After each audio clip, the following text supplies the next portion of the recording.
이 시간 함께 보실 하나님의 말씀은 먼저 에베소서 4장 17절부터 있는 말씀을 20절까지 같이 보도록 하겠습니다.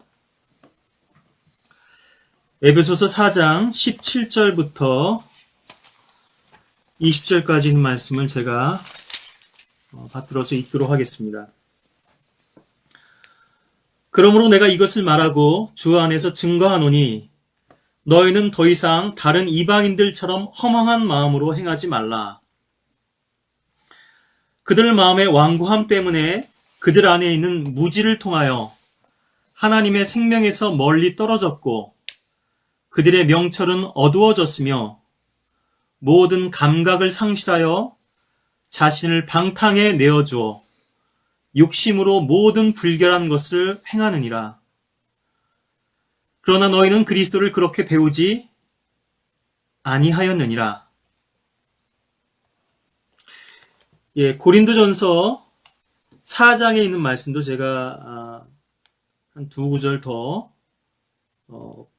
읽도록 하겠습니다. 4장 19절 또 20절에 있는 말씀인데요. 특히 20절 말씀. 그러나 주께서 원하시면 내가 너에게 속히 가서 교만에 있는 자들의 언변이 아니라 능력을 알아보리라. 이는 하나님의 나라는 말에 있지 아니하고 능력에 있음이라. 지난번에도 학자의 혀 대설교의 어리석음이라는 주제로 제목으로 말씀을 전한 바가 있었는데요. 오늘도 그런 주제에 대해서 좀 더 심도 있게 말씀드릴 필요성이 있어서 오늘은 죽은 설교의 회복이라고 하는 제목으로 제가 좀 특강을 하고자 합니다. 저 역시도 많이 부족한 사람이지만 하나님께서 저한테 일깨워 주시고 또 지금까지 그렇게 길지 않은 사역을 해온 사람으로서 하지만 어려서부터 신앙생활을 해왔고 또 성서침례교회에서 또 복음적인 교회에서 지금까지 다른 길을 가지 않고 오직 한 길만을 걸어온 사람으로서요. 저의 지금 40 중반에 넘어서 어려서 유년주일학교부터 유치원부터 시작돼서 초등학교에 들어가기 전부터 시작돼서 지금까지 신앙생활과 또 사역을 하면서 걸어왔던 이 길 가운데서 저에게 주님께서 보여주신 부분을 말씀으로 함께 나누기를 원하는 것인데요. 그런 면에서 어찌 보면은 제가 증인의 입장에서 이런 부분들을 또 담대하게 이야기할 수 있고 또 범위를 좀 좁히자면 기독교계뿐 아니라 저는 사실은 교단교회 생활을 안 해봤기 때문에요. 그런 종교적인 생활을 안 해봤기 때문에 그런 부분에서는 전에 들은 것들은 알지만 분위기는 알지만 어떻게 그렇게 종교 생활을 했는지 하는 부분은 제 마음 가운데서 불타는 마음으로 신랄하게 비판하기에는 부족함이 많이 있습니다. 그렇지만 성경을 믿는 사람들 초창기 멤버로서 벌써 25년 이상이 됐는데요. 이 한국 땅에도 킹제임스 성경으로 된 바른 말씀이 전해지고 올바른 교리로 또 교회들이 세워져 나가는 그런 과정들 속에서 거의 모든 사람들, 지나쳐간 모든 사람들을 제가 기억하고 있고 그분들, 핵심적인 분들에 대해서는 적어도 그분들의 실패가 무엇이었고 그분들의 문제점이 무엇이었는지 물론 저 자신도 포함해서입니다만 어떤 면에서는 책을 쓸 수 있을 만큼 많은 경험과 또 직간접적으로 목격하고 또 지켜본 그런 바들이 있습니다만, 그래서 어떤 면에서는 증인의 역할을 제가 할 수 있겠죠. 예. 본인들은 자신들의 신앙을 자랑할 수 있을지 모르지만 왜 그것이 열매 없는 신앙이고 또 왜 간증과 향기를 잃어버린 신앙이 됐고 사역이 됐는지 하는 부분들을, 부끄러운 부분도 있기 때문에 이런 부분들을 다 어떤 개인을 대상으로 해서 말씀드릴 수는 없겠지만은,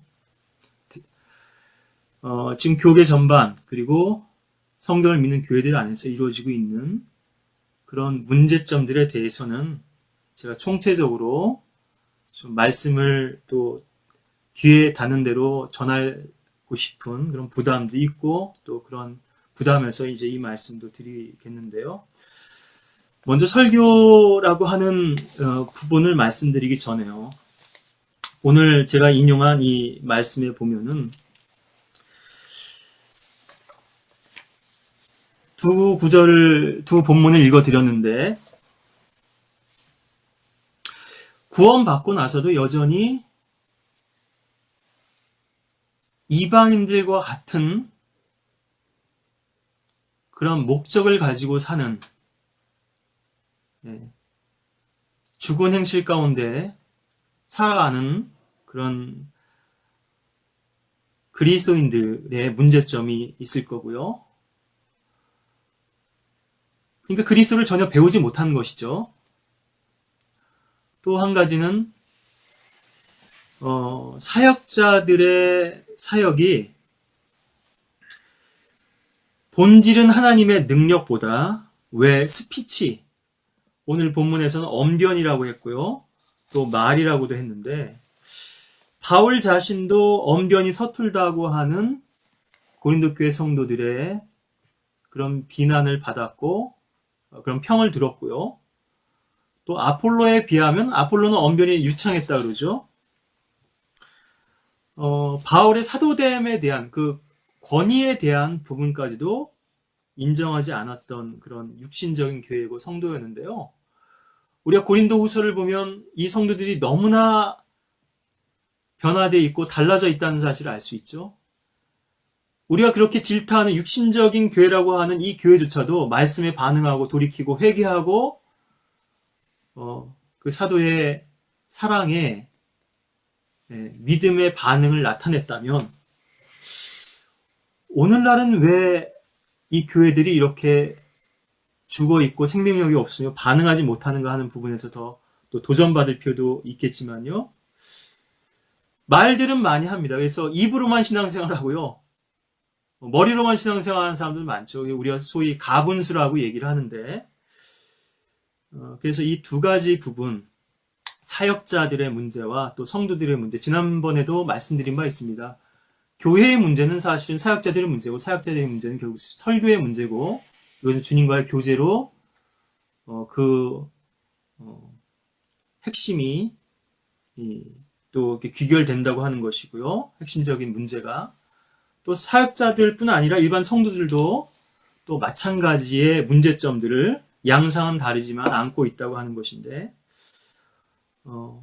저 자신 참으로 부족한 사람이지만 하나님께서 또 저에게 일깨워 주신 그런 만큼, 또 저에게 주신 부담만큼 이 말씀을 좀 나누고자 합니다.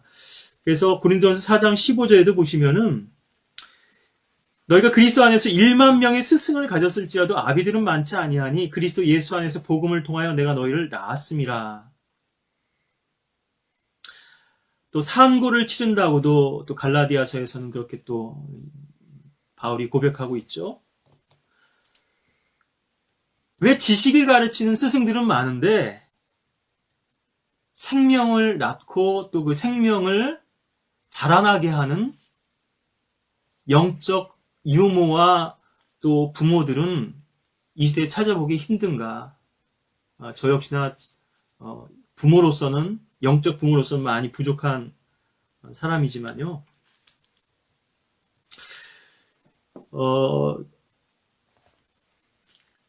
먼저 이 설교의 문제를 말씀드리기 전에 우선 신학교육의 문제를 말씀드릴 수밖에 없는데요. 신학교 주변에서 이런 얘기들을 농담식으로 합니다. 근데 사실은 뼈 있는 농담이죠. 그래서 신학교에 입학했을 때는 목사로 입학을 했다가 아주 믿음이 뜨거워서 이제 신학교 온다는 얘기죠. 또 학년이 올라가면 장로가 됐다가 또 3학년이 되면 집사가 됐다가 4학년이 되면 평신도가 되고 졸업할 때쯤 되면은 무신론자가 돼서 졸업을 한다. 이런 얘기가 있는데요. 예, 사실 많은 면에서 이것이 오늘날 신학교육의 현실입니다. 우리가 잘 또 알고 존경하는 피터 러크만 목사님도요. 사실 신학원을 시작하게 된 계기는 복음을 전해서 구령을 해서 그 사람이 주님을 섬기고자 하는 열망이 있기 때문에 신학교로 그 형제를 보냈습니다. 러크만 목사님도 졸업한 밥 존스 대학이죠. 예, 미국에서 상당히 영향력 있는 대학 중에 하나인데요. 근데 이 사람이 신학교에 가서 교육을 받고는 믿음이 흔들리고 회의를 안고 와서 그 고민을 토로하는 것을 보고서는 나는 신학교에 보내면 거기서 하나님의 일꾼이 양성될 줄 알았는데 이것이 이미 1960년대 얘기입니다. 예, 미국이 지금 한 50여 년이 지난 지금은 더 하겠죠. 이미 초창기부터 신학교의 배교가 시작됐다는 얘기고요. 그래서 그런 부담을 안고 그러면 좋다. 내가 형제 한 사람이라도 성경을 가르쳐 주겠다. 러크만 목사님도 신학교 재학 중에 일테면은 학위를 가진 사람들이 구원도 안 받은 사람이 심지어는요. 네, 뭐 헬러 교수 얘기도 하고 자서전이나 이제 책들을 보면은 그런 부분들에 대한 언급들이 좀 간혹 나오는데요. 성경에 대한 믿음도 없는 사람들이 강단에 서서 신학생들 가르쳤기 때문에 결국 그 사람들의 믿음을 황폐화시키고 성경에 대한 믿음을 고취시키기는커녕 오히려 성경을 비평하고 공격하고 도전하고 사람들의 믿음을 심지어 자신의 믿음뿐 아니라 다른 사람들의 믿음까지도 사역지에 가서는 성도들의 믿음까지도 그렇게 망쳐버리는 그런 일들이 오늘날의 현실이거든요. 물론 겉으로는 하나님의 말씀을 전한다고 하고 설교를 한다고 하지만 예, 많은 교회들이 학위를 가진 목사들이 예, 그 설교단에 와서 인정받고 많은 연봉을 받고 또 그렇게 세상 지식으로 성도들을 가르쳤기 때문에 성도들이 주님에 대한 믿음보다는 오히려 세상에서 어떻게 보면 더 높아지고 인정받을 것인가 하는 이러한 추구만을 하게 된 것이고요. 가장 기본적으로는 구원 없는 신앙생활인 것이죠. 심지어 신학생들 중에서도 구원 받지 못한 사람들이 허다하고요. 신학 교수들도 마찬가지지만요. 제가 좀 실제적인 이해를 돕기 위해서 좀 누가 될지 모르지만은 좀 말씀을 드리면요. 그래서 밥 존스 시니어 1세 목사님은요. 구원 없는 교육은 파멸이다, 저주다 이런 말씀을 하셨는데요. 예. 주님과 인격적인 관계없이 성경을 안다고 하는 것이 얼마나 본인에게도 공고할 뿐 아니라 많은 사람들에게 그것이 해악이 되는가 하는 것인데요. 한 20여 년 전으로 기억합니다. 제 모교입니다. 뭐 제가 거기를 졸업하진 않았습니다만은 네.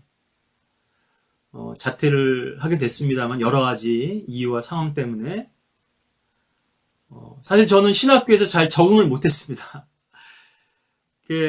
뭐 합창 서클이 있었는데 거기서는 또 열심히 이제 활동을 했지만 강의 시간에 물론 제 책임도 많이 있습니다. 제가 뭐 그렇게 공부를 잘하는 사람도 아니고요. 그런데 한 가지 분명한 사실 지난번에 잠깐 언급드렸지만 신학교에서는 성경을 가르치지 않습니다. 신학을 가르칠 뿐이죠. 그래서 성서침례교회, 제가 다녔던 신앙생활했던 교회는 성경 중심의 신앙생활을 가르치고 또 배웠었는데, 신학교에 가서는 물론 이제 목사님이 추천해 주셨을 때는 신학에서는 조직신학이 제일 중요한데, 그래도 우리나라에서는 그 조직신학을 이런 교수들이 잘 가르치고 또 거기 학장으로 있다. 그렇게 해가지고 이제 그 학교에 가게 됐고, 또 저의 그 중마고는 같은 교회에서 어려서부터 신앙생활 했지만요. 이제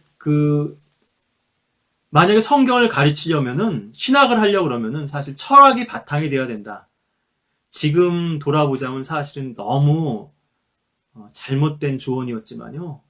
그래서 이제 친구는 대학에 철학을 전공하게 됐고, 저는 그냥 신학을 전공하게 됐는데, 물론 하나님의 부르심을 바로 받아들이지 못하고 실패한 부분도 제 개인적으로는 있습니다만, 신학교에 가는데 저로서는 적응이 안 됐어요. 예. 성경을 가르쳐주고 이렇게 하면 참 재밌었을 텐데, 그런 부분에서 이제 적응을 못했고, 오히려 어떻게 보면 그것이 또 하나님의 복이었을 수도 있겠다는 생각도 지금은 합니다. 물론 저의 어떤 좀 학업적인 면에서의 태만이 또 연약함으로 있었습니다만은, 한 20년 전에 그 학교에서 제가 거기 학교를 떠나온 이유죠. 사회적으로 큰 파장이 있는 사건이 있었는데, 수능 시험 문제 유출 사건이 거기서 일어났습니다. 그래서 아주 엄청 시끄러웠죠. 아마 그 시험도 다시 연기됐었던 걸로 제가 지금 기억이 되는데요. 그 대학이 아주 작은 학교니까요. 단과대학. 네. 수의분이 어떤 분인지는 밝혀지지 않은 걸로 제가 아는데, 그 시험 문제를 빼돌려가지고 누군가에게 전해주려고 했던 것인데, 그것이 발각이 되어서 결국 그분은 자살로 생을 마감했고요. 나중에 그 배우는 밝혀지지 않았죠. 그래서 그런 아주 충격적인 사건이 신학교에서 있었다고 하는 것이고요. 그 다음에는 최근입니다. 제가 1월 말에 이제 말씀 사역으로 외국에 좀 다녀오느라고 국내에 없었기 때문에 뒤늦게 귀국하고 나서 그 소식을 접했는데요.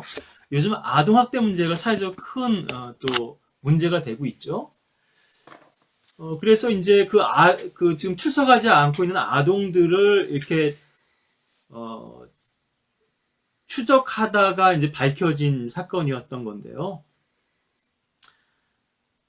나중에 밝혀지기는 그 아이가 시신이 방치된 상태로, 미라 형태로 8개월여가를 방에 방치돼 있었다고 하는 것이고요. 그리고 더 놀라웠고 충격적인 사실은 그 부모가, 그 아버지가 현직 목사고 또 신학교에 강의를 하는 그런 분이었는데, 좀 죄송한 말이지만 이 역시 저의 모교더라고요. 예. 아마 몇 군데 물어보면 알만할 수도 있는, 저하고 연배도 비슷한 정도고 하니까 알만한 그런 또 분일 수도 있을 텐데요. 독일에서 박사학위도 받았고 열심히 공부해서 노력했던 그런 분인데,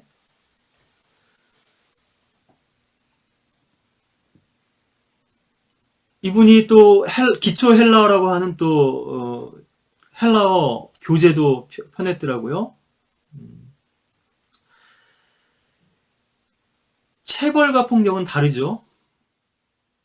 네. 부모가 자녀를 체벌할 수 있습니다.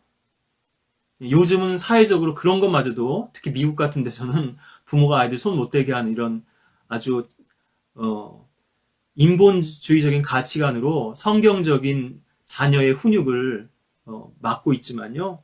그런 문제들이 여러 가지가 있지만, 또 만약에 그 도가 지나쳐서 아이에게 폭력을 행했다 치고 또 그것이 죽음에까지 이를 수도 있겠죠. 그것처럼 여러 가지 정황 상황으로 봤을 땐 이거는 미필적 고의에 의한 의도적인 살인에 가깝다는 것이 드러나게 된 것이죠. 실수로 사람을 죽게 할 수도 있습니다. 과실치사라 그러죠.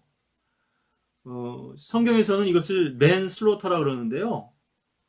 그건 우발적인 살인입니다. 그런데 어떤 거는 거의 의도적인, 당연히 그런 결과가 예상되는 상황에서, 지금 아동학대가 그런 것이죠. 많은 지금 경우들이 있습니다만, 지금 인간성이 이렇게 지금 파괴된 것이죠. 이 세상에서 그래도 부모가 자식을 사랑하는 것은 이건 아주 숭고한 사랑으로 여겨졌고, 그것은 어느 시대에서나 우리가 변할 수 없는 가치라고 여겼고, 이건 심지어 동물에게서도 발견할 수 있는 사랑인데요. 그 가장 기본적인 인간의 사랑마저도 지금 다 이렇게 변질되어 있다고 하는 것이 이 시대가 얼마나 악한가 하는 것을 우리가 간접적으로도 확인할 수 있는데요. 실수 사람 죽인 것이 아니라 많은 부분에 의도성이 있다 얘기죠. 아내와 먼저 사별하고 재혼을 하면서 우리가 소위 하는 말로 이제 계모라고 많이 하지만 새 어머니하고의 갈등이 있었겠죠. 예. 또 사춘기 아이들이 부모에게 또 아무래도 반항적일 수도 있었고요. 있을 거고요. 예. 좋습니다. 어찌됐건 사람을 죽일 수도 있어요. 우리 인간이 연약함을 가진, 재성을 가진 인간으로서요. 죽일 수도 있겠죠. 근데 죽고 났을 때 그 이후의 행동인데요. 그랬으면은 자수를 한다든가, 경찰에 알린다든가, 또 자신의 죄를 회개하고 돌이켰어야 되는데 그 시신을 방치했거든요. 이유는 한 가지입니다. 내가 지금 아주 중요한 시기에 있는데 전임 강사가 돼야 되는데, 전임 교수가 돼야 되는데, 지금 치강 교수에서, 겸임 교수에서 전담 교수가 돼야 되는데, 이 사실이 알려지면 나는 이제 끝장이다. 많은 부분에서 지금 속고 있는 것이죠. 자기 욕망에, 자식에 대한 사랑마저도, 그러니까 그 한 길을 향해서, 아까도 오전에 골을 향해서 계속 슈팅을 한다고 말씀드렸는데요. 이것이 참 좋은 면이기도 합니다만, 또 어떤 경우는 참으로 이것이 잘못된 방향으로 우리를 이끌어갈 수 있습니다. 계속 실패에 부딪혀도, 난관에 부딪혀도 그 목표를 향해서 달려가는 거거든요. 그거밖에 안 보이는 겁니다. 다른 가치는 안중에도 없고 오직 그것만. 자, 저는 개인적으로 그분을 비난하고 싶은 생각은 없습니다. 지금은 기사화된 객관적인 내용만을 근거로 제가 말씀을 드린 것인데요. 그래서 또 진술하기로는 나는 이 아이의 시신을 방치한 게, 얼마 전 그런 예도 있었어요. 어떤 부인이 남편이 죽었는데도 남편을 다시 살아날 것이라고 믿어가지고 미라 상태로 놔뒀다는 그런 사건도 있었는데요. 나는 부활할 것을 믿었다, 이 아이가. 그런데 경찰에서는 이것의 진정성을 의심하고 있죠. 자신의 혐의를 좀 감추고 낮추기 위해서 그런 식으로 이제 둘러댄 건데요. 그만큼 더 어찌 보면은 지능범이고 악하다고 할 수 있겠죠. 자기의 죄를 회개해야 될 텐데, 그래서 많이 배운 사람들일수록요, 죄도 더 고단수로 짓습니다. 지식이 많을수록요. 그 지식이 주님을 섬기는데 사용되면 참 좋겠지만요, 하나님을 대적하는 데 사용된다면 더 악한 죄인으로 주님께 발견되는 것인데요. 자주 말씀드리지만 부지런한 사람은요, 선을 행하는데도 열심일 수 있지만 하나님을 대적하고 악을 행하는데도 열심일 수 있거든요. 지식도 마찬가지고요. 자, 왜 신학교육이 이런 문제를 낳게 되었는가?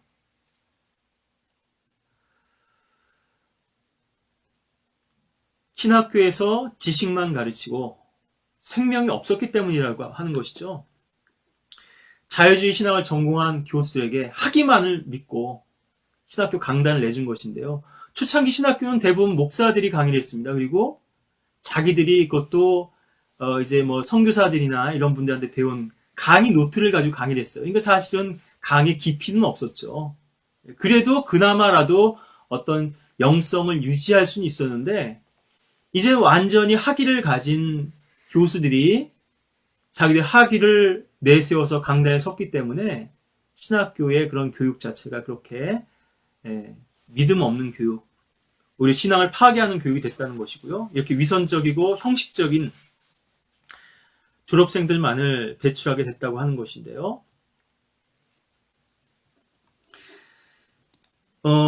학교라고 하는 것은 그렇습니다. 교육기관이기도 하지만요. 이것을 또 경영하고 유지해야 되는 입장에서는요. 장사의 원리를 도입하지 않을 수가 없는 거거든요. 그러니까 비즈니스입니다. 그런데 신학교육은 결코 비즈니스가 되어서는 안 되는데 이제 그렇게 돼버린 것이죠. 그리고 특히나 인가받은 신학교라고 하는 부분. 그래서 그 신학교는 인가받았습니까? 정부에서 승인을 받았습니까? 이게 많은 사람들이 또 걸려 넘어지는 부분인데요. 사람들이 신학교에 가려는 이유 중에 하나는 학위를 얻기 위한 것입니다. 그래서 그것을 자기들 간판으로 사용하고 또 그 타이틀을 이용해서 나도 목사가 되고 또 어떤 권위를 갖고 또 그것이 또 생계수단이 되고 이런 인정받고자 하는 것이 있는 건데요. 이거는 교회 내에서도 인정받기를 원하지만 사실은 세상의 기준에 따라서 인정받기를 원하는 것입니다. 신학교들이 인가받는 신학교로 바뀌면서부터 특히 미국도 마찬가지고요. 지금 미국 같은 경우는 박사학위도 돈만 주면 얼마든지 또 이렇게 받을 수 있는 서류상으로요. 많다고 하는 것이죠. 뭐 오래전부터 그런 것들은 또 교계에서 목사들 사이에서 많은 또 그런 문제도 또 비판을 받고 했었습니다만은 정부의 인가를 받으려면요. 정부 기준을 따라야 교육부, 교육당국의 기준에 따라야 되거든요. 전임 교수 비율이 중요합니다. 전임 교수라는 건 박사학위 이상의 학력을 소지한 교수가 몇 명 이상 있어야 된다는 거거든요. 그리고 최근에 대학가에서 들린 얘기들을 보니까요. 이거 그 수강 신청하느라고 또 시강 신청한 거 서로 거래하는 수십만 원을 주고 왜냐면 그래서 필수 과목이 꼭 들어야 되는데 학교에서는 이 교수가 강의하는 시간을 많이 개설하면은 교육당국에서 그것이 감점이 돼서 정부의 보조금을 받을 수 없으니까 강의 시간을 줄였고요. 그러니까는 필수적으로 그 강의를 들어야 하는 친구들이 못 듣게 되고 어떤 친구들은 먼저 선수 쳐가지고 그것을 미리 수강 신청을 해놓고 그걸 또 거래하는 이런 것들이 지금 공공연하게 이제 게시판에서 학내 게시판에서 행해지고 있다고 하는 것인데요. 그것 또한 일례가 될 수 있을 것이고요.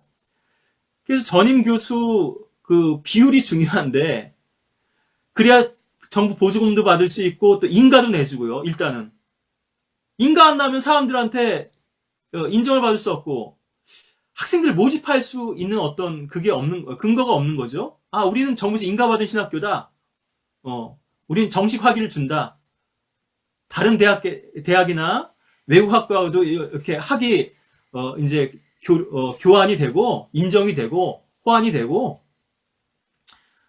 이렇게 뭐 또 다음 상급 학교로 진학할 수도 있고 여러 가지 이런 그것들을 내세워 가지고 학생들을 모집하는 거죠. 돈벌이 수단으로 대학 교육이 전락된 지는 지금 오래됐죠. 학교가 등록금 장사하고 또 저녁료 장사한다고 하는 것은 뭐 이미 다 아는 사실이지만요. 대학 교육도 문제죠. 신학 교육이 이런 세상 대학 교육의 표준을 따라가고 있기 때문에, 그래서 그 덩치를 키우려고 하고 볼륨을 키우고 학생 등록 실적을 이제 배가시키려고 하고, 또 등록금도 올리고, 우리가 이런 또 학교 건물도 최신식으로 하고, 지금 대학 기숙사도 이렇게 지나가면서 보니까요, 엄청난 시설들을 마련해 놓고는 고액의 또 기숙사비를 받는 거죠. 또 정부에서도 돈 받고요. 그래서 이러한 세상의 학위를 가진 교수들을 충원해야 됐기 때문에 믿음보다는 그런 기준에서, 영성보다는 학위가 없어도 영성이 있는 사람을 강단에 세워야 될 텐데요. 목사도 마찬가지일 것이고요. 여기서부터 모든 부패와 오염이, 영적 오염이 시작됐다고 하는 것입니다. 윌버 스미스라고 하는 분이 계신데, 이분은 책을 몇만 권 정도를 수장하신 분이고, 많은 또 기고도 했고 좋은 책도 쓰신 분인데요. 물론 성경을 믿는 사람들 입장에서 봤을 때는 이분도 또 바른 그런 입장을 견지한 것만은 아닙니다만, 그래도 많은 사람들에게 알려져 있고, 또 그래도 좀 복음적인 분이라고 할 수 있을 텐데요. 이분은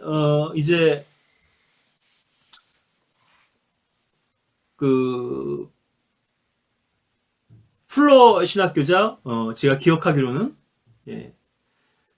그 아버지 풀러가 있을 때는, 찰스 풀러인가 아마 그럴 거예요. 이분이 강사로 초빙이 돼서 강의를 했습니다. 학위가 없었어요, 이분은. 그리고 이분은 신학교를 다니면서도 목회를 했고, 두 군데 교회를 같이 목회한, 이런 분입니다. 그래서 신학교 졸업을 할 수가 없었어요, 이분은. 하나님께서 사역으로 부르셨기 때문에. 그래서 이분이 신학교에서 강의를 했었다가 아들 풀러죠. 다니엘 풀러인가요? 제가 지금 이름이 확실치 않은데요. 풀러인지. 아마 맞을 겁니다. 강단에서 쫓겨나게 됩니다. 학위가 없다는 이유 때문에요. 자, 이것이 오늘날 교회와 또 신학교가 부패하게 된 원인인데, 이것은 이미 진작부터, 지난번에도 교회 역사도 말씀드렸지만요, 진작부터 시작된 이제 일들이고요. 그래서 학장이 영적 리더라기보다는 경영자 관리자로서의 어떤 측면이 더 부각이 되고, 이를테면 CEO라 얘기죠. 어떻게 하면 학교를 흑자를 내고 경영자에서 학생들 더 많이 모집하고 학교 건축이나 규모나 외형을 키울 수 있는가, 이런 세상의 기준이 그대로 신학교육에도 도입이 됐다고 하는 것이고요. 교회는 말할 나위도 없겠죠. 오늘날 그런 어떤 외형주의, 또 물량주의, 이런 것들이 영성을 대체하고 있는 오늘 교회의 모습을 보게 되는데요. 좋은 목회자는 성도들을 잘 먹이고 또 사랑으로 돌보는 사역자가 아니라 어떻게 하면 교회를 좀 더 지역사회에서 인정받는 교회로 만들 수 있을 것인가. 그래서 요즘은 교회가 광고도 하죠. 그리스도를 자랑하는 것이 아니라 자기 교회의 어떤 그런 규모를 자랑하는 이런 것이 돼버렸는데요. 여러 가지를 제가 두서없이 말씀을 좀 드릴 수밖에 없는 상황인데요. 어떤 분들은 또 그런 문제 제기를 합니다. 신학교육 연수를 의대처럼 좀 늘려서 의대생들, 인간의 생명을 다룬 사람들도 이렇게 인턴 레지던트 과정을 거쳐가지고 이렇게 단연간 공부하는데, 신학생들도 좀 그 학제를 좀 늘려야 된다. 그래서 전에만 해도 대학만 졸업해도 이제 물론 현장 목회 경험이 있어야지만 목사 안수를 주고 또 목사고시도 보고 이런 부분들도 문제점들이 많습니다만, 목사 안수를 받을 수 있었는데 지금은 MDB라고 그러죠. 신학대학원을 마쳐야 목사 학위를 받을 수 있는 것으로 바뀌었고, 지금은 또 어쩐지 모르겠습니다. 과거에 저 때만 해도 그랬으니까요. 지금은 아마도, 아니 일반 성도들도 박사학위 소지자들이 이렇게 많은데 목사도 그래도 박사학위가 있어야 그래도 그 사람들한테 말빨리 서고 설교할 수 있다. 그래가지고 박사 코스를 받는 사람들이 많거든요. 그러니까 세상에서 뭔가를 인정받은 것을 가지고 와서 그걸로 사역을 하겠다고 하는 것입니다. 주님께 인정받는 그런 사역이 되고 교회 안에서 신실한 성도들에게 인정받는 그런 사역자가 돼야 될 텐데요. 물론 이렇게 신학교육이 더 충실해야 된다. 신학교 학제를 더 늘려야 된다. 이런 부분에서는 뭐 굳이 반대할 이유가 없을지도 모르겠습니다. 그런데 이러한 것들이 잘못된 방향으로 흘러서 결국은 전문 용어들을 배우고 현학적인 말들로서 자기들의 지식을 자랑하는 것이 결국 교육의 오늘날 현실이 되었고요. 저는 이렇게 믿습니다. 성경적인 교회에서 바르게 양육받았다면 얼마든지 신학교육을 보완할 수도 있고 대체할 수도 있다. 나머지는 책을 통해서 얼마든지 독학이 가능하다 얘기죠. 계속 요즘 강조드리고 있다시피 믿음으로 사는 법, 또 주님과 교제하는 법, 주님의 음성을 듣는 법을 배웠다면, 예수 그리스도를 맛봤다면 이 사람은 사역할 수 있는 자격이 있는 사람입니다. 그런데 아무리 학위를 많이 가지고 박사학위 이상의 그런 많은 지식을 가졌다 할지라도요, 거듭남이 없고 또 더욱이 거듭났다 하더라도 주님과 인격적인 관계를 맺는 법을 모른다면 이 사람은 사역해서는 안 되는 사람이거든요. 지식을 배우는 건 얼마나 책을 통해서도 배울 수 있습니다. 그렇지만 주님께로부터 배우지 못한다면요, 너는 그리스도를 그렇게 배우지 아니하였느니라. 오늘 본문 말씀이죠. 이방인들을 따른 그런 허망한 행실들로 지금 자신들의 욕망을 채우고 있고요. 얼마나 많은 세상 방식과 또 제도들이 신학교와 또 교회를 지금 이렇게 병들게 했는가 하는 것인데, 저는 사실은 신학교가 과연 필요한가? 어떤 분들은 지금 성경을 믿는 교회들, 지역교회들 안에서도요, 좀 신학교가 있어야 되지 않겠습니까? 말씀하신 분들이, 저도 물론 공감은 합니다만,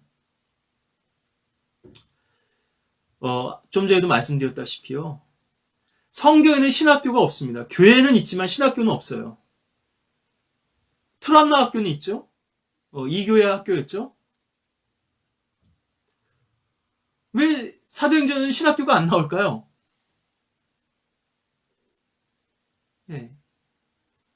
신약 교회를 통해서 믿음도 형성되고 사역자도 배출돼야 가장 이상적인 거죠. 왜 오늘날 교회가 그 기능을 못하게 됐는가? 학교에 있는 사람들한테 그것을 권리를 내줬기 때문입니다. 아까도 말씀드린 학생들 그리로 보내고 신학교에 보내면 다 될 줄 알고요. 신학교에서는 결코 신앙도 배울 수 없고 주님도 배울 수 없고요. 학문만 배우는 것이죠. 하나님과 상관없는 학문만. 그래서 지역교회 자체로 충분히 교회 일꾼을 양성할 수 있다고 믿고 또 양성할 수 있어야 한다고 저는 주장하는 것입니다. 또 방법적인 면에서도요, 교육 방법적인 면에 있어서도 교육과정과 신학 과목만 늘리는, 그래서 비대한 신학 교육이 돼버린 것이거든요. 그러니까 더 많은 교수가 필요하고 더 많은 과목이 필요한 것인데, 사실 러크만 목사님이 어떻게 성경을 가르칠 것인가라고 하는 책에서도 말씀하고 있지만, 성경을 성경으로 비교해서 가르치고요, 성경 본문을 한 구절씩, 우리가 영어 표현을 써서 죄송하지만 scripture with scripture, 또 verse by verse 라는 이런 방식으로 우리가 성경을 가르치고 배운다면, 성경을 한 구절 한 구절 가르치면서 거기에 역사나 고고학이나 지리학이나 조직신학이나 성경 해석 같은 모든 과목들을 아우러서 가르칠 수 있는 것인데요, 이것을 과목들을 다 쪼개가지고 그 많은 교수들을 다 둬야지만 학교가 유지되게, 그러니까 그 교수들을 또 채용하려면 어떻게 해야 됩니까? 더 많은 학생들을 모아서 등록금을, 죄송한 속된 말이지만 뽑아내야 되는 거 아니겠어요? 그러니까 학비가 비싸질 수밖에 없고, 또 학생들 모집하려 되면 더 화려한 교육시설, 교육 건물, 좋은 카페테리아와 또 기숙사가 있는 이런 학교를 홍보하고 학생들을 모집할 수밖에 없는 것인데요. 그래서 목사가 설교하면서도 성경을 가르칠 수 있고, 여기 역사도 얘기할 수 있고, 사실 모든 것이 다 들어있습니다. 또 성경 자체에도요, 다니엘서 같은 경우에도 그렇고, 세속사도 다 담겨져 있고, 사실 성경 한 권만이면 충분하다고 볼 수도 있습니다. 어떤 의미에서 우리가 성경을 제대로 모르기 때문에 문제죠. 책이 없고 지식이 부족하기 때문에 우리가 주님을 모르거나 또 성경을 모르는 것이 아니거든요. 자, 신학교육 문제는 그 정도로 해서 이렇게 제가 그렇게 비평을 좀 마무리 짓기로 하고, 설교에 대한 부분을 이제 좀 더 말씀을 드리자면요. 죽은 설교의 회복이라 그랬는데, 우리가 소위 전통적인 설교의 형식 그러면요, 본문 설교가 있고요, 텍스추얼 설몬이 있고, 주제 설교가 있습니다. 타피컬 설몬이죠. 예. 또 강해 설교가 있습니다. 익스포지터리 설몬인데요. 쉽게 얘기해서 뉴스 앵커와 설교자하고는 차이가 있습니다. 뉴스 앵커는 뉴스와 정보만 사실적으로 정확하고 또박또박 낭독해서 전달하면 되지만요, 설교자는 자신의 경험과 영적인 일들을 전달해서 사람들을 변화시키고 또 그리스도께로 이끌어야 되는 것이죠. 그래서 어떤 면에서 설교자는 선동가가 되어야 되고요, 또 히틀러같이 대중들을 이끄는 연설가나 정치가 이상의 그런 파워가 있어야 되는 것입니다. 근데 많은 사람들이 유창한 웅변이나 연설을 자랑하지만 왜 거기에 능력이 없는가 하는 것이죠. 왜 하나님의 능력이, 성령의 능력이 그 안에 담기지 못하는가 하는 것인데요. 왜 회중도 변화시킬 수 없고 개미 한 마리도 떨게 만들 수 없는 그런 설교가 오늘날 강단에서 행해지고 있는가. 힘도 없고 귀만 즐겁게 해주고 사람들에게 지적 만족만 주는 그런 면에서 이 전통적인 설교 형식은 설교를 담는 하나의 그릇일지는 모르지만요, 이 그릇 속에 담았다고 해서 다 설교가 되는 것은 아니거든요. 그러니까 이론적으로, 경험적으로 이상적인 설교는 이런 식으로 전개가 되리라 하는 것을 학문적으로 정리해 놓은 것이 설교학입니다. 그렇지만 신학교에서는 설교학 가르치면 설교는 가르치지 않는다는 말씀 드렸잖아요. 그래서 사람들이 이런 형식만 추구하는 것이 설교라고 착각하게 된 것이죠. 본질은 놓치고 껍데기만 붙잡은 것입니다. 그래서 이러한 설교학 이론에 근거해서 반듯한 설교문을 작성하는 것이 마치 능력 있는 설교인 것처럼 오해를 해버리게 된 것인데요. 우리는 어떤 그릇에다 진리도 담을 수 있고 생명도 담을 수 있고, 특히나 이 질그릇 속에다가 우리의 보호배이신 그리스도를 담는 것이죠. 그런데 하나님께서는 제한받지 않으시는 분입니다. 이 진리라고 하는 것은요. 그런데 이것을 인간의 이성으로 재단하고 제한한 이 그릇 속에다 담으려고 하니까 얼마나 이것이 말이 안 되는 일이 되겠습니까? 그래서 어떤 그릇에 담았느냐가 중요한 것이 아니라 이 실제가 중요한 것인데, 많은 사람들이 어떤 이 설교의 형식에 묶여가지고 실제 생명이 전달되거나 영혼들이 구원받거나 성도들이 변화되는 이런 측면을 지금 놓치고 있다고 하는 것이거든요. 설교를 수도 없이 합니다. 그런데 왜 영혼들이 변화가 안 되고 도전을 못 받느냐는 거죠. 물론 거기에는 말씀 듣는 사람들의 책임도 있겠습니다만은 설교자적인 측면에서 더 말씀드리는 것입니다. 왜 그 설교에 힘이 없고 능력이 없는가? 우리가 형식주의를 얘기하고요, 우리의 예배 형태도 그렇지만 사실 우리의 예배 형태는 비형식을 추구하는 것입니다. 그러니까 의식적인 리튜얼한 그런 예배가 아니라, 그래서 정형화된 어떤 예배 형식을 놓고 그것을 예배라고 하지 않는다. 이것은 교단 교회들에서나 죽은 교회들에서나, 그래서 dead orthodox라는 말이 있는데, 죽은 정통주의. 그래서 여기서 다시 나온 것이 네오 올스독스라 그래서 신정통주의가 나온 것이거든요. 그들이 왜 이렇게 죽어있냐?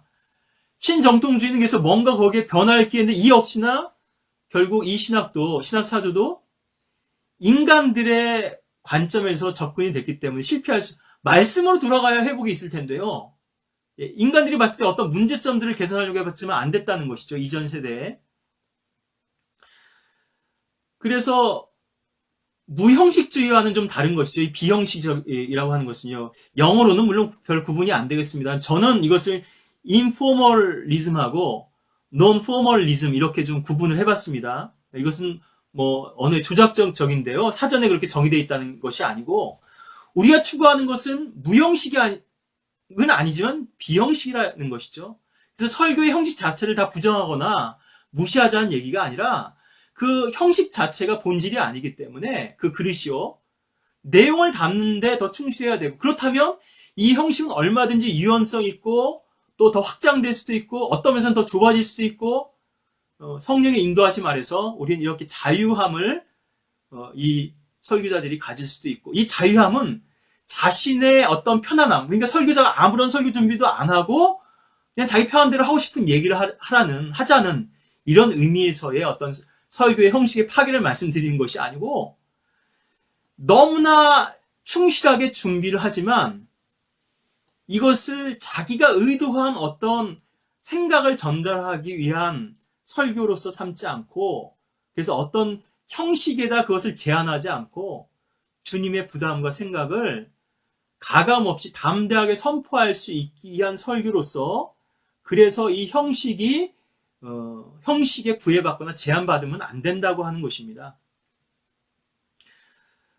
물론 그런 나름대로의 그 형식을 갖춰서 설교하는 분들을 제가 다 비난하는 것이 아니고요. 예, 이건 설교자마다 개성의 차이도 있고 다양성이 있을 수 있습니다. 중요한 건 형식의 문제가 아니라 거기에 실제가 있고 생명이 있고 능력이 있느냐 하는 것이거든요. 능력이 없다면 자기의 설교 형식을 고집하지 말고 한번 주님께 되물어서 돌아봐야 한다는 것이죠. 왜 나에게 설교에 능력이 없고 나의 설교가 어떤 문제점이 있는가? 물론 이건 형태상의 문제는 물론 아닙니다. 기본적인 주님과의 관계의 문제이고요. 또 주님과의 교제의 문제이겠지만요. 그래서 우리가 이런 설교의 형식이라는 면에 있어서도 탈피해야 될 것들이 많이 있는데 유연성을 갖추지 않으면 오늘날 시대가 얼마나 많이 변합니까? 그래서 기업들을 생존하기 위해서 거기서 시대의 변화에 맞춰서 계속 기업을 구조조정하고 변화를 주거든요. 근데 교회는 변하려고 하지 않습니다. 시대가 바뀌었는데 또 주님의 요구도 바뀌었는데 변화하지 않고 이전의 모습만을 계속 붙들고 있거든요. 물론 우리가 설교의 형식을 탈피하고 이렇게 자유로워야 한다고 얘기하는 것조차도요. 이게 쉽게 얘기하면 원고 설교를 하지 않고 좀 원고에서부터 좀 자유로운 설교를 해야 된다고 하는 것도 또 다른 형식이 될 수 있습니다. 주님께서는 원고를 가지고 설교하신 분들도 조나단 에드워즈 같은 설교자는 아주 능력 있게 쓰신 바가 있거든요. 설교자의 또 개성이 다르니까요. 이 자체도 또 형식이 될 수 있기 때문에 우리가 주의해야 되겠지만은 늘 우리는 주님의 요구와 교회의 요구가 무엇인지, 성도들의 필요가 무엇인지 주의하고 또 성령의 인도하심과 또 주님의 음성에 민감하게 반응하고 깨어서 그 부분을 볼 수 있어야 한다는 것인데요. 제가 지금 설교자들 얘기하고 있지만 사실은 성도들도 마찬가지입니다. 주님과의 관계에서 이런 부분들을 배울 수 없다면 저는 지금 설교를 말씀드리고 있지만 여러분들의 섬김이나 또 여러분들의 복음 전파나 여러분들이 교회에서 어떤 또 기능이나 직분을 가지고 주님을 섬기시든 이런 부분들에서 많은 부분들을 또 교훈을 얻으실 수 있을 텐데요. 그래서 제가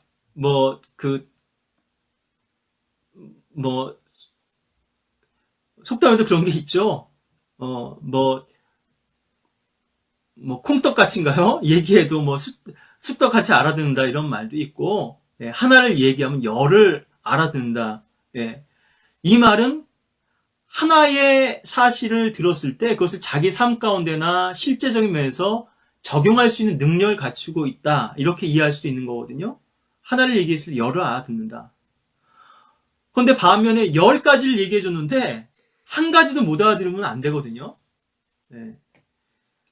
비록 제가 지금 설교에 대한 부분을 말씀드리고 있지만 이 메시지를, 이 특강을 듣는 분들 중에서 일반 성도님들도 주님을 섬기고 하는 위치에서 또 여러 가지 신앙생활의 면에 있어 뭔가 내가 지금 놓치고 있는 것, 나의 신앙이 지금 형식화되고 죽어있지는 않은지 한번 돌아보셨으면 하는 그런 또 도전을 드리고요. 이게 어떤 설교자가 이런 얘기를 했다는 것을 제가 전해들었습니다. 직접 들은 얘기는 아닙니다. 나는 앞으로 수년 동안 설교할 설교 자료를 가지고 있다. 저는 그 설교자분의 설교를 직접 들어본 적은 없습니다. 아마 반듯하고 규범적인 설교를 하리라고 저는 생각합니다. 그 설교가 어떻게 보이고 또 어떻게 들리든 관계없이요. 그런 식의 설교가 성도들의 양식이 될 수는 없죠. 저는 다른 분들보다 더 많은 책을 가지고 있는 것을 자랑으로 삼지는 않습니다만 감사하게 여깁니다. 저는 그 책들을 다 탐독하지는 않았지만요. 얼마나 많은 진리의 또 대안과 풍성한 그런 지식의 세계가 있는지는 알고 있거든요. 물론 오늘날 인터넷상에도 수많은 그런 자료들이 있습니다만 한번 생각해 보십시오. 예. 그것을 가져다가 설교를 할 수 있을까? 저는 그런 시행착오를 많이 겪었습니다. 저도 한번 그걸 가져다가 써보려고, 그래서 좀 저도 베껴가지고 좀 폼나는 좀 유식한 말들을 좀 해보려고 했는데요. 제 개인적으로 그런 것들이 잘 맞지도 않았거니와, 그것이 결과적으로 결국은 어떤 능력으로 나타나지 않는다는 것을 알았기 때문에요. 그런 것들을 저의 설교의 재료로 쓴다거나 무기로 삼지는 않습니다. 그런데 그런 설교자분들이 많이 있다는 얘기죠. 또 요즘은 인터넷을 통해서 설교 자료도 보고 준비하고 하는 분들도 많이 있다고 하는 얘기도 들리는데요. 제카이스 목사님이 있죠.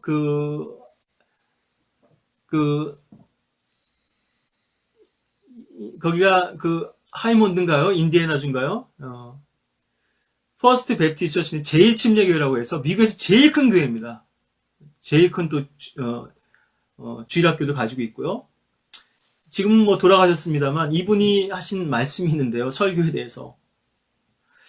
저도 물론 성경을 체계적으로 또 강해할 필요도 있다는 부분은 저도 부담도 느끼고 그것을 부정하지는 않습니다만 강해 설교의 맹점에 대해서 이분이 말씀하신 것이 있어요.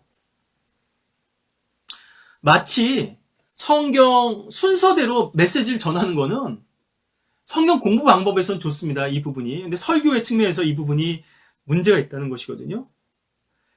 약국에 진열된 약병들 중에서 하나씩 순서대로 꺼내가지고 환자에게 주는 것과 똑같다. 물론 좀 과장된 비유의 측면이 있습니다만 성도들의 필요가 있는데요. 시에 적절한 그런 메시지가 있는데 그런 부분을 주님께로부터 인도받지 못하고 어떻게 순서적으로 그것들을 다 제시해서 그것으로 양식을 삼으라고 할 수 있느냐 하는 것이죠. 앞으로 로봇이 교회력이나 절기에 맞춰가지고 설교하는 그런 날이 올지 모르겠지만요. 성도들의 필요를 헤아리고 또 영혼들의 상태와 형편을 헤아리는 설교를 하려면 도저히 그런 설교로는 불가능한 것이죠. 또한 연약한 인간을 다루시고 빚으셔서 능력 있는 설교자로 만들어가신 하나님의 능력을 경험할 수는 더더욱이 없는 것입니다. 하나님과의 인격적인 관계 속에서 성령의 능력을 나타내는 그런 사역을 할 수는 없다는 것이죠.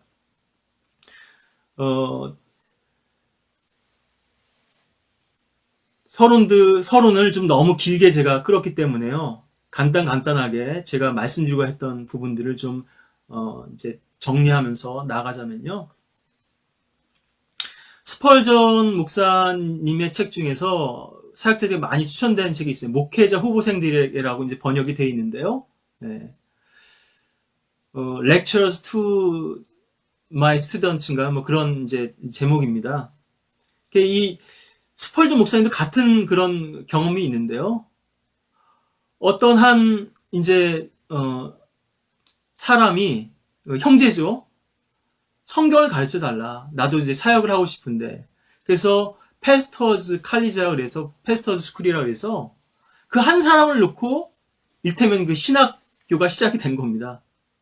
네. 그래서 학생들도 늘려주셨고 정말 알찬 내실 있는 그런 신학 교육을 하셨던 건데요. 이분이 그 책 중에서 아마 1권으로 제가 기억합니다만 설교 본문 선정이라고 하는 챕터에서 이제 다루신 내용 중에서 자기는 토요일 날, 그러니까 주일 전날까지도 설교 본문을 정하지 못해가지고 고민할 때가 많았다. 그분처럼 책도 많이 읽고 아주 유식하시고 웅변도 아주 뛰어난 그런 설교자분인데요. 그래서 설교자의 황제라고도 불리죠. 이분이 설교 자료가 없어서 그랬을까요? 네, 아무거나 설교하려면 뭐 얼마든지 할 수 있었겠지만 주님의 음성이 무엇인지 주님의 요구가 무엇인지에 귀를 기울였기 때문에 밤잠을 설쳐가면서 늦게까지도 그러니까 어떤 부분 메시지를 받았을 때 이부 메시지에 대해서 확신이 있을 때가 있죠. 근데 어떤 메시지는 여러 번 고쳤어도 물론 이분도 아웃라인을 가지고 설교하신 분을 제가 압니다만 물론 그분의 설교를 속기사들이 속기해서 일반 세상 신문에도 그 다음날 월요일이면 이분의 설교가 미국과 유럽 전역에 발행될 정도로 아주 그렇게 유명한 설교자 분이었는데요. 능력 있는 설교자 분이었는데 확신이 없었던 거죠. 이것이 주님께서 주시는 말씀이라고 하는 확신이 없었기 때문에 계속해서 그래서 어떤 경우에는 몇 달치 설교 자료를 준비했지만 그리고 나서 결국 주님께서 주시는 메시지를 얻을 정도로 그러니까 이 말은 아까도 제가 잠깐 고민을 말씀드렸지만요. 어떤 경우는 설교자들이 자꾸 지식을 사용해서 메시지를 준비하려고 합니다. 자기 의도가 담기게 됩니다. 인간이 의지를 가진 인간이 백지 상태일 수는 없겠지만요. 얼마나 성령께 붙들려서 이끌려 가는가 이것이 관건인 것인데요. 주님의 영적 직관을 사용해서 설교를 준비하는 이 훈련들이 저도 지금 그런 훈련들을 더 받고 있는 것이고 우리에게 지금 많이 부족한 부분이라고 하는 것을 지금 말씀드리는 것인데요.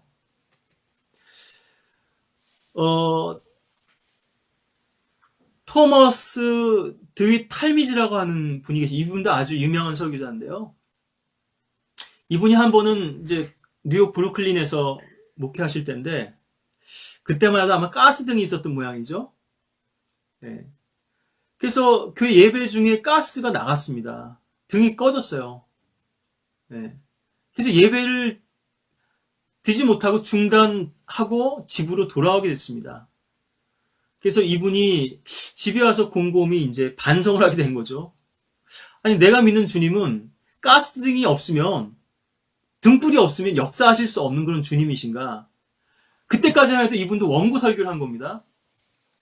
그래서 그 다음부터는 원고 없는 설교를 이렇게 설교의 형식을 좀 바꾸게 된 것인데요. 제가 말씀드린 요지는 설교 원고가 있어야 된다 없어야 된다 이런 말씀이 아니고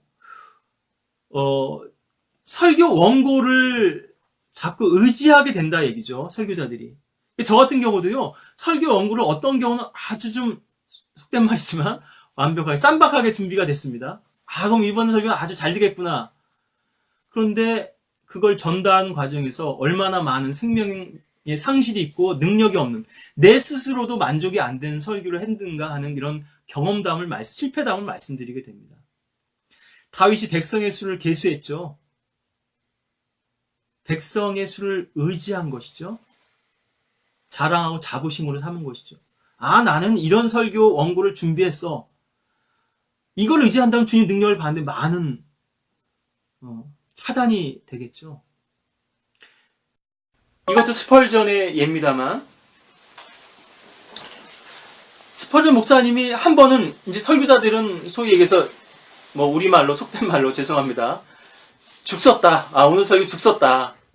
좀 엉망이었다 이거죠. 본인 스스로도 만족이 안 되고 성도들한테도 별로 뭐 표정 보니까는 뭐 반응도 안 좋고 오늘은 정말 쥐구멍이라도 있으면 들어갔으면 좋겠다 이런 뭐 경험도 있고 한 것인데요. 설교 초년 시절에는 더더욱이나 그렇고요. 스펄전 개인적으로는 그날 설교에 크게 만족을 못했습니다. 근데 영혼들이 와서 오늘 목사님의 말씀을 듣고 제가 이렇게 구원받게 됐습니다. 이렇게 변화받게 됐습니다. 이런 여러 가지 보고를 듣게 됐어요. 성도들의 그런 영혼들의. 그런데 자기가 어느 날은 정말 이 설교는 정말 남들 만족스럽다. 훌륭했다라고 생각하는 설교가 아무런 반응이 없는 겁니다. 물론 이런 사람들 반응 자체를 놓고 그 설교가 정말 주님께 쓰신 설교였다, 그렇지 못한 설교였다고 단정 지을 수는 없겠습니다만 스펄전이 주님께로부터 배우고 느꼈다고 하는 점은 내가 이렇게 신뢰했던 설교는 아무런 결과도 얻지 못했, 열매도 얻지 못했는데 내가 이건 실패였다고 생각하는 설교가 오히려 주님께서 이렇게 많은 열매들을 거두셨던 설교였다는 것을 통해서 내가 생각하는 것하고 주님께서 생각하시는 것이 얼마나 다른가 하는 것과 또 나를 만족시키는 설교가 아니라 주님을 만족시키는 설교 또 주님의 능력을 의지하고 하는 설교 우리는 다만 도구일 뿐이라는 것이죠. 내가 말을 잘해서 영혼들이 변화되는 것이 아니고 주님의 능력이 내 안에서 나타났을 때 그런 열매들을 맺게 되는 것일 텐데요. 무디 목사님도 또 이런 그분은 목사 안수를 받은 적은 없습니다만 D.L. 무디도 이렇게 얘기했죠. 어떤 분이 설교 끝나니까 찾아와서요. 설교자 양반 미스터 무디 일테면 이렇게 불렀겠죠. 당시 오늘 설교에서 맞춤법이 몇 개가 틀렸다고. 어떨 때는 우리가 실수로 사람 이름도 좀 잘못 얘기할 때도 있죠. 설교자들도요. 그래서 무디가 자기 혀를 가리키면서 나는 이 서툰 혀로 예수 그리스도를 증거하고 있는데 당신 그렇게 유식한 사람이 주님을 위해서 무엇을 하고 있냐고 하니까 그 사람이 부끄러워가지고 이제 꽁무니를 뺐다는 그런 일화도 또 있는데요. 우리의 웅변이나 유창한 말이나 연설력으로 설교하는 것이 아닙니다. 얼마나 주님의 능력이 이 부족하고 연약한 이 질그릇 가운데 담기는가 하는 것인데요. 우리가 제한을 둘수록 우리의 연약함도 물론 있습니다만 주님의 능력은 제한받겠죠. 그런데 우리가 주님 앞에 완전히 붙들려서 주님께 맡겨진 바 된다면 주님께서 우리를 마음껏 자유롭게 주님의 능력과 쓰실 수가 있을 겁니다. A.T. 피어슨이라고 하는 분이 계신데요. 선교의 영역에서 많은 또 활약도 했었고 또 이분은 스펄전 목사님 교회에서 스펄전 목사님이 병중에 있을 때 설교 사역도 대신하고 또 후임으로도 거론됐지만 여러 가지 이유로 그것을 또 고사하신 분이었고요. 또 우리하고도 인연이 많이 있는데 아마 일제 때로 제가 기억합니다만 한국에도 방문했었죠. 일본, 중국 이런 선교 여정 가운데서 그래서 우리나라 분들이 열심히 성경을 배우려고 하는데 아무런 이런 자료가 없는 것을 보고 약속을 했습니다. 내가 신학교를 세워주겠다. 여러분들을 위해서, 이 한 민족을 위해서. 그래서 그분이 돌아가시고 그분이 이제 고국으로 돌아가시고 나서요. 얼마 안 있어 돌아가셨습니다. 그런데 그분의 유지를 받들어서 그분의 지인분들이나 이런 분들이 한국에 후원을 해서 책도 보내주고 이렇게 신학교를 설립하는데 이제 기여를 했었는데 이것이 바로 피어슨 신학교입니다. 평택에 있었는데 지금 평택 대학교로 바뀌었죠. 이분은 스코필드 성경의 컨설팅 에디터 중에 또 한 명이기도 하죠. 아마 여러분들 보시면 원서나 또 보시면은 이제 그게 이름이 나와 있을 겁니다. 아주 영향력 있는 인물이었던 것이죠. 그 당시에요. 이분도 한 번은 목사간에 화제가 나서요. 자기가 소장하고 있던 책이나 설교 자료, 설교 원고 이런 것들이 다 소실된 적이 있습니다. 그리고 나서부터는 이분이 이 모든 거를 이제 머릿속에 넣게 된 것이거든요. 다시 얘기하면 이제 원고 없는 설교를 하게 된 것인데요. 그러니까 엄밀하게 얘기해서 원고가 없는 게 아닙니다. 원고는 머릿속에 있는 것이거든요.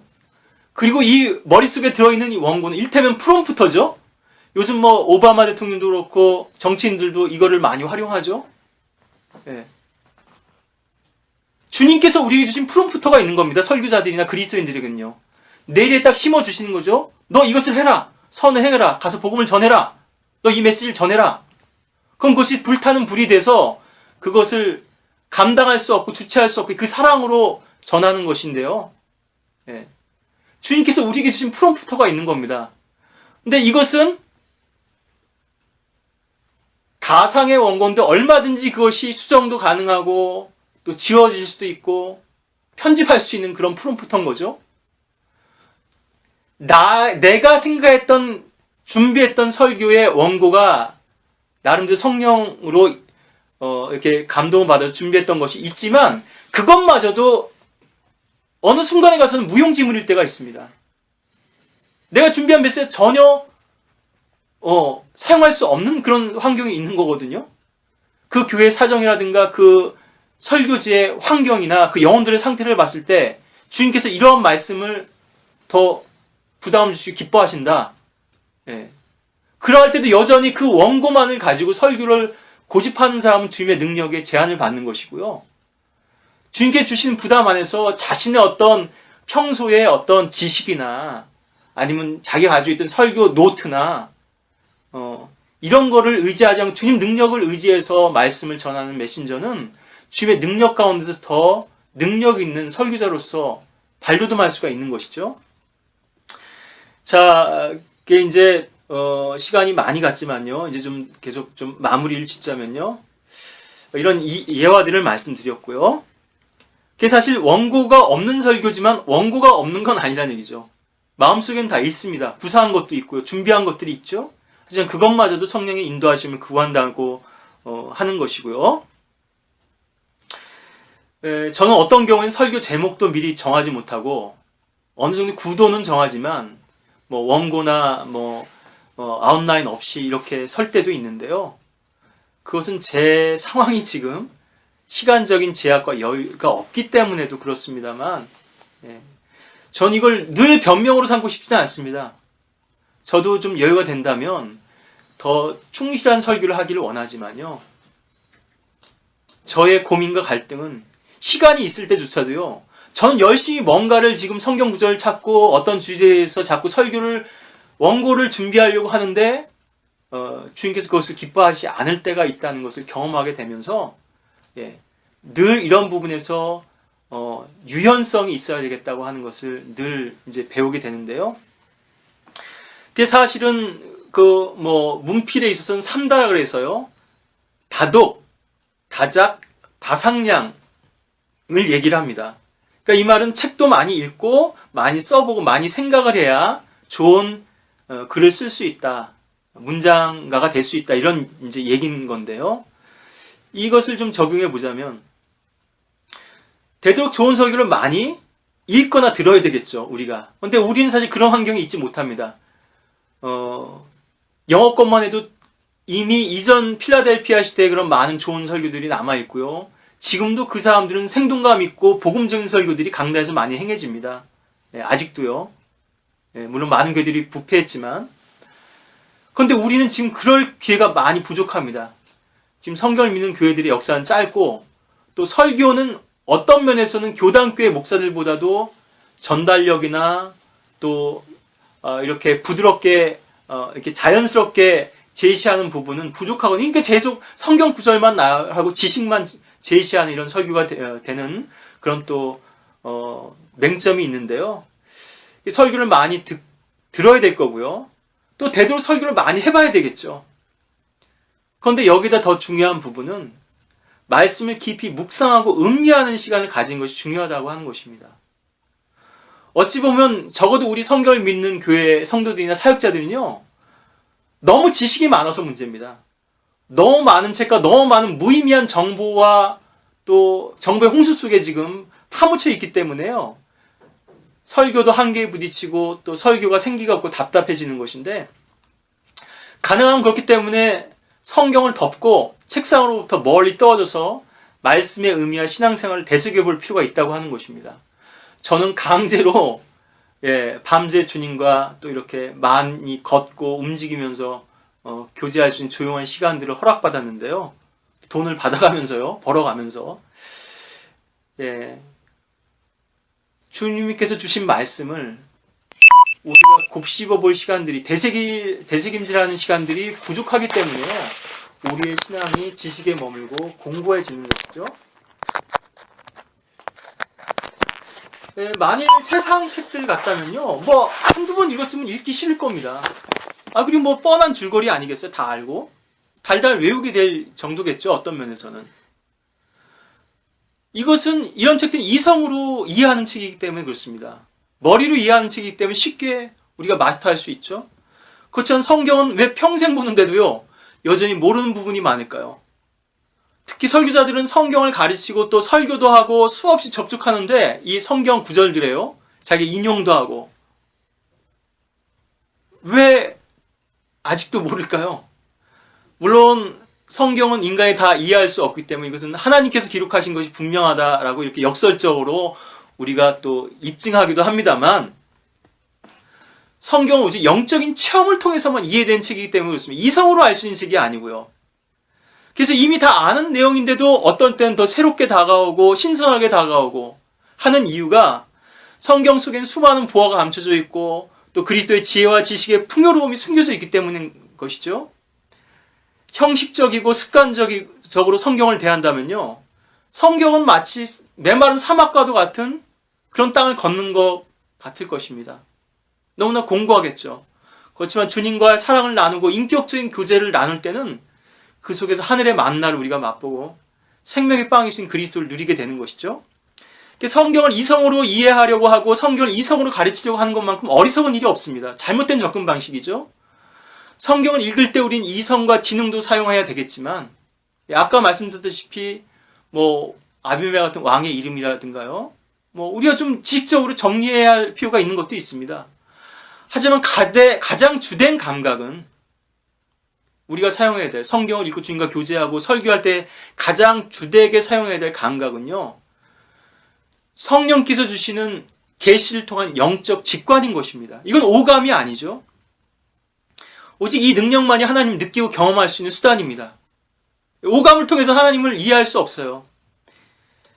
슬프게도 오늘날 이러한 영적 감각이 하나님의 교회에서도 많이 감춰져 있고 또 주의 종들에게서조차도 많이 결여되고 상실된 능력이라고 하는 것이 서글픈 현실인 것이죠. 마치 장롱 면허도 같은 것입니다. 그리스도를 배우긴 배웠어요. 그런데 그것을 상실해버린 것입니다. 잊어버린 거예요. 마치 기억상실증에 걸린 사람이 전에 운전면허도 땄고 자격도 갖추고 있고 운전을 할 수 있음에도 자기가 운전할 수 있다는 사실을 까맣게 잊어버리고 잊고 있는 것과 마찬가지입니다. 또 전에 배운 외국어 능력이, 어학 능력이 있는데도, 내가 영어를 유창하게 할 수 있는 사람인데도 기억상실을, 나는 한국말밖에 할 줄 모른다고 생각했는데 갑자기 외국 사람만 하는데 외국어가 튀어나오는데 내가 배우지도 않은 외국말을 언제 어떻게 이렇게 하고 있지? 이렇게 생각하는 것과 마찬가지죠. 우리는 분명히 그것을 그리스도께로부터 구원받았을 때 영적 능력을 받았습니다. 아는데 그것이 잘못된 세상 기준이라든가 잘못된 사역자들의 인도에 이끌려가지고 잘못 보고 배운 것이죠. 잘못된 영적 부모에게서. 그래서 그 능력이 있는지조차도 잊고 사장된 채로 살아가고 있다고 하는 것이죠. 또 이러한 능력들을 개발하지 않고 있기 때문에, 그리고 어떤 면에서는 세상의 편의주의적인, 실용주의적인 그런 사고방식에 우리가 물들어서요, 그리스도인들조차도요.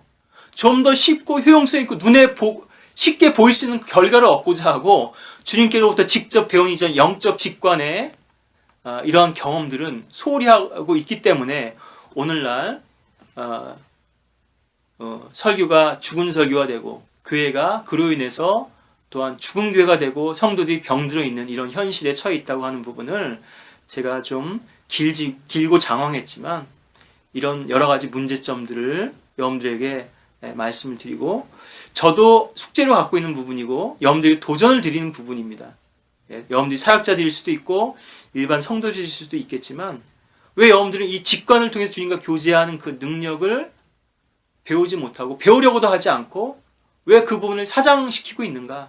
여러분들이 진정 구원받은 그리스도인들이라면 안에 생명이 있고 성령께서 내주하실 텐데 성령께서는 그것을 계속 일깨워 주시고자 하는데 왜 여러분들이 그것을 제한된 이성으로 어떤 틀 속에 여러분들의 신앙을 규범화시켜가지고 또 표준화시키고 규격화시켜서 이것이 신앙이라고 하는 잘못된 인식을 하고 있고 그런 착각 속에 빠져 있는가? 여러분들이 이런 부분에서 많은 또 도전을 받으시고 주님과 교제하시면서 더 많은 부분들을 제가 다 말로 설명할 수 없고 다 언급드리지 않은 그런 깊은 부분들까지도 주님께로부터 배우는, 그래서 그리스도의 능력을 온전히 배워서 그 능력 가운데서 여러분들의 믿음을 살고 열매를 맺고 또 주님을 섬기고 사역을 하고, 그래서 여러분들의 교회가 더 풍요로워지고, 그래서 오늘날 이 부패하고 타락한 기독 교계 가운데서 생명의 빛을 발할 수 있는 그런 진정한 교회로서 여러분들의 영적 기치를 높이 드시기를 간절히 또 축원하는 바입니다.